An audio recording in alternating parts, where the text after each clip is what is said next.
Vyama vya ushirika haviingii matatani wala havianguki kwa sababu ya kukosa mitaji ama kwa sababu ya kukosa uaminifu wa wanachama wake. Mimi naitwa Saidi Baraka Kambi, ni afisa mtendaji mkuu wa Taasisi ya Wakurugenzi Tanzania. Ni taasisi ambayo imejikita katika kuimarisha utawala bora ili kuendana na kasi na mabadiliko ya uchumi na nchi kwa sasa.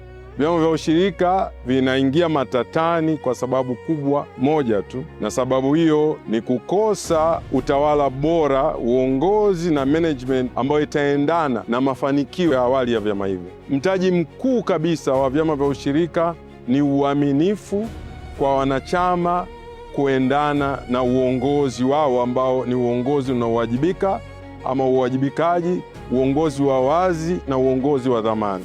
Tarehe 7 tutakuwa pamoja sisi wa Taasisi ya Wakurugenzi Tanzania tukidhihirisha mashirikiano yetu pamoja na shirikisho la ushirika la Tanzania ili kuweza kuzungumza na wanaushirika, kuweza kuweka sawa namna ya kulinda zawadi ya mafanikio ambayo chama chochote kinaweza kikaipata, lakini ambayo inahitaji kulindwa na kudhibitiwa na utawala bora. Na kwa hivyo usiondoke nane hii kabla hujatusikiliza. Linda ushirika, chagua uadilifu, chagua uadilifu.